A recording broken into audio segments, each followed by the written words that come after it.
All right, welcome back to the Buffalo Plus YouTube channel presented by Connors and Ferris, Dan Fates. I'm Jenna Cottrell. Please be sure to like, comment, and subscribe to the channel. If you enjoy our content, we're so close to 25K. So close to 25K. Daniel? Let's do it before Monday night.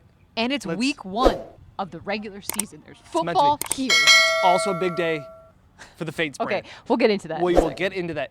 Big day. Big day. All right, let's first talk about the implications of this game, the stage, all of these things. Monday Night Football to start the season. It's prime time. It's Aaron Rodgers, a future Hall of Famer. It's a divisional game. We talked to the team today just about how big of a stage it is, how big of an opportunity it is. Yeah. This team, it kind of feels different this season. Is that too much to say? No, it feels different because they're not the darlings anymore. Yeah, that's fair. There is media fatigue. I think people are a little bit over the Bills nationally. No, I think it's the shiny new item. Correct. Yeah. Like that's the hot new girl at school. There's somebody else, okay? And that's just what it is. And I feel like this is another opportunity. And the funny thing is that Vegas doesn't think of the Bills as the ugly girl anymore.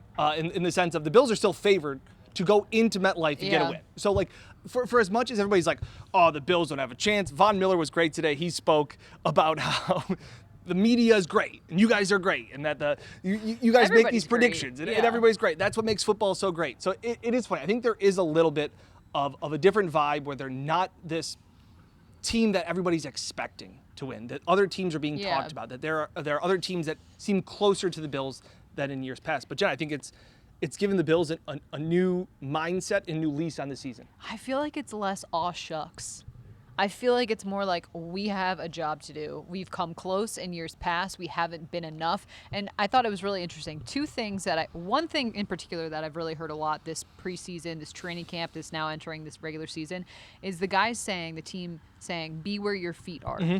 And that's something that's kind of new that I haven't heard. And I think it says a lot about, like, you know, and Von Miller said this, I love it, where he was like, I trust the process and I know the outcomes will come after that. We film a lot of our stuff here inside the Bills training facility indoors. And they're new banners. And if you've seen them in the backgrounds, they're Lombardi trophies behind us. Those are new. These were not here before this season. And Stephon Diggs kind of talks about how be where your feet are seems to be the motto, that they're not shying away, that they don't feel any extra pressure. You know, Diggs, I know before in the training camp, talks about how there's more football behind him than in front of him. There is this little sense of urgency. But even he said, feels like a rookie. That like, there's more to it. There seems to be more haters out there this year coming into this year than there have been in years past. And Doubters. And I think that's fueled this team. I agree. And I think Stephon Diggs, I liked what he said, where he's all over the Bills in terms of their facility. There's 111th. There's the visual cue of do your 111th. And Stephon Diggs was saying how this season it's like do more. Do your job, but then do more. Do more to help another guy out. And I feel like it's those little types of things that sound cliche, but at the same moment, if you have that in mind, I think that could actually be a difference maker in those little things and little situations that actually add up over time. And the cliche of it's just another game. It's not. This is Monday Night Football. This is against Aaron Rodgers. This is a division game. This is a tone-setting opportunity. That's why I loved what Von Miller had to say. Obviously, he will not be playing in this game. He's on the PUP. But I asked, what type of an opportunity is this game? He's like, this is why you play football. I was like, thank you. Stephon Diggs would say the same thing. He's like, I don't think about it anymore. And he's like, but I love this opportunity. And I love prime time. And I love prime time. And he's like, but this isn't anything. He's like, but I played in my living room or in my backyard on a Tuesday or a Wednesday because I love this game. Yeah. But it is a big moment. And you're like, it is. Like, I know. Add in on 9/11. Add in Monday night. Like all of these things that the Jets are closing in and Rodgers and all of these things. This is a tone-setting opportunity to tell the league that we're still here. That the Bills, and like that's what Von was talking about, that he goes, Aaron Rodgers and the Jets on the same old Jets team, and he's like, Bills been pretty good for a while now. It's like there isn't a whole lot that's changed besides there's not as much hype around this team for whatever reason. And Mark Gahn of the Buffalo News had an interesting question about the mystery of Week 1 because we've obviously been with this team since the start of training camp. Jets reporters have been with all the prospective teams, and it's like you don't really know what you have until you have the opportunity to see it out on the field, and that's why I think Monday night will just be very illuminating. And it's not, if it goes great, that doesn't mean everything's great. And if it goes bad, that doesn't mean everything is bad. But obviously there is just so much about actually being on the field, playing in a game, and seeing what this team can do. Yep. And you got Rodgers and you got Allen. Yeah. Josh has been very open the entire time he's been in the league that he looked up to Aaron Rodgers. Even when he was coming out of Wyoming, he tried to model his game, his off-platform throws, all of those things. He's golfed against him. He is friends. He says they hadn't talked this week, and that he hasn't watched Hard Knocks, which I thought was interesting. To be a fan of Aaron Rodgers, if you're buddies with him, I think that you would watch things that he's a part of. But I don't know. I felt like I tried to watch Hard Knocks. I just thought it was boring. boring. I usually like it. Boring is different than. But you're not going to tell him it's boring. I wouldn't say like, yeah, I didn't watch it because it was boring. I'd just be like, oh, I didn't really watch it. I just think these guys eat so much football on a daily basis. I thought that they would. Oh, I bet you he watched. Okay, but I would. He didn't. Okay. I mean, I feel like I would. I just can't wait to get to my part. What's your part? Oh, okay, wait. There was one more thing I wanted to add before we got to. Vaughn says that his knee is cleared, but he's not. Everything else isn't ready yet, football-wise. He was cleared by Dr. Cooper, his knee specialist, that his knee was good 2 days before the PUP list had to be finalized. Yes. Yeah. But while he says his knee is ready, that doesn't mean that he's ready.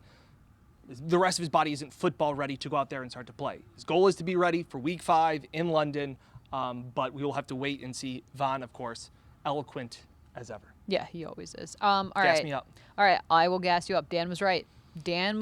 So Sean McDermott making some news today. He said that Terrell Bernard would be the Bills' starting linebacker for this game against the Jets. Christian Benford would be the starting corner opposite of Trey White. And Osiris Torrance will be the starting right guard for the Bills against the Jets. Dan Fates, on August 11th of 2022, I wrote down the date because you said that Terrell Bernard would be the Bills' starting linebacker for this season. Last year. I'm going to insert the clip in right here. Jenny talks about tea leaves. I think there's writings on the wall, and here's my hot take for you.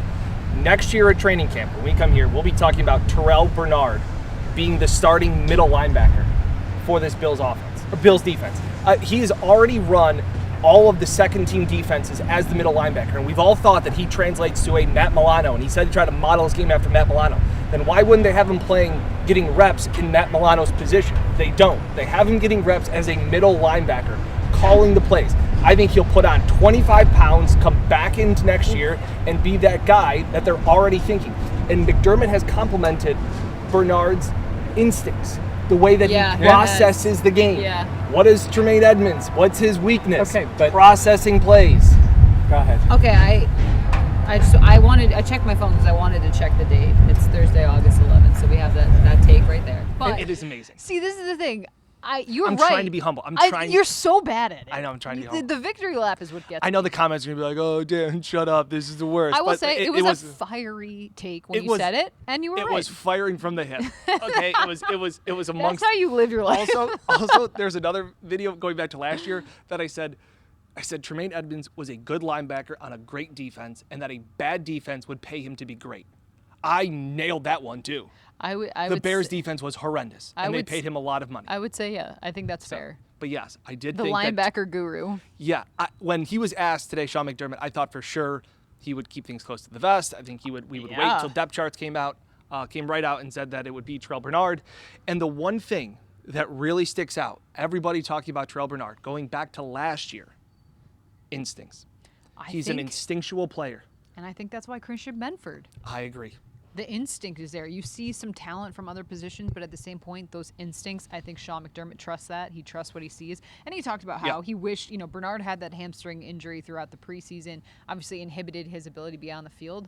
But obviously, they trust him. I've also been a Christian Benford Stan account. I've been very, very big on him. I think that he's, again, one of the best 5 defensive backs, the second half of the defense. You think of the back half of the defense, I think he does so many things well. Physicality, tackling. Yeah. He's pretty good at the zone, can play contact, is physical, all of those things. I was a little surprised. I thought it would be Dane Jackson. I thought they would go the safe route. Too. They didn't. So again, and Josh Reed from WIVB in Buffalo was asking the question, how do you balance that? Players are going to make mistakes. Yeah, but not have their eyes behind them. Yeah. And I think he goes, that's why you've had all training camp. And they've rotated guys in. Kyer, I'll be interested to see where he lands in the depth chart whenever it comes out. I think he was behind Trey White. What do you mean? It was Trey White, then Kyer, Christian Benford, then Dane. Okay. So we don't know if it's 3 or 4. Yeah. But you'd imagine 3 then. I would assume 3. Okay. But yeah. There's that. Right. You were right. Just a big day for the brand. I fire a lot of hot takes. I'm wrong quite a bit. That's why you guys like this channel. I appreciate it. I You can deserve, flip your mug. Yeah, I deserve to be dunked on at times when I say dumb things. Wow. I'm proud of you. I think today was big. Today was a big day. Were you genuinely surprised that Yes. McDermott came out? I was. I was like, Yeah. oh. Especially because of how much time Bernard lost. I thought Yeah. that was such a detriment to him becoming that guy. But I think you're also learning so much in that training camp. It's meetings. It's learning Yeah. without getting reps. It's those mental reps that we've seen. I was right. You were right. And I was thinking of last year when we found out Christian Benford was going to get the start. Yeah. It was literally Mike and I were in LA, and it was like pregame. We're like, I don't know who it's gonna Yeah. be. And then for McDermott to say that, I was kind of surprised by that. But Bills fans know, Jets know. Stephon Diggs is going to be on a warpath this season. I love it, love it. I think Monday night. I asked him, is Monday night going to be a release? He talked about how he much. did not like. No, and I think what I was getting at is that the fact that he said how much being a captain meant more this year than ever before. Yes. And I know he joked around that the offseason didn't feel longer than usual, but it felt like it for other Yeah, people with yes. the drama and unnecessary and people talking. And Diggs had said that he only takes things personally from people he knows personally. I love that. And I need to do that. Yes, Actually. yes, you do. Yeah, and I do remember myself when I start reading the comments. But I just think that he was asked about Sauce Gardner. Is it unique that he was a rookie and was first team All-Pro? And he kind of was like, no, I've seen it. Yeah. He goes, no disrespect. Yeah. Now, they've gone back and forth. Sauce called him an okay wide receiver last year, and then Diggs burned him on the first play. Things like that. Like, this is going to be – the Jets defense has played the Bills tough the last few seasons. Yeah, they have. They have a very legit defense. This game is going to be what I imagine everything it's hyped up to be. I'm so excited. I don't know if maybe Live it's show just, Monday. Yes, the live show we have. If you are local to Rochester on Channel 13 at 7 o'clock, we'll have that. Don't worry if you're Spectrum. The game is locally on ABC. Yes. So that's something to note. Correct. We're Also- all going down. Yes. This is the first time in Buffalo Plus history that we all three of us are going to an away game. Yes. That's exciting. We will have a podcast tomorrow. Still don't know what I'm going to wear. Podcast Thursday. Yes. We'll redo all this stuff. We'll talk about a lot of it again. Well, in different ways. Yes. And Mike will surely give his opinion on everything. And Friday, Uncle Dan's Best Bets. Yes. We are back. And then Sunday we'll be in New York. Yep. Monday we'll have plenty of stuff leading up to the game. It's 25K. Here. It's 25. here. Smash the button. And we'll have a special Subscribe. video that we're going to Subscribe. do. Yes. Subscribe. All right. In terms of opinion, we want to ask people their opinion. I guess two things. One would be, how are you feeling as a fan? How are you feeling heading into Monday night? And then what do you make of Terrell Bernard being the starting middle linebacker? Those are my things. Like, comment, and subscribe. Like, comment your opinion, and subscribe. Thank you for joining us. Dan was right. We're going to end on that. We did it, Joe. Bye.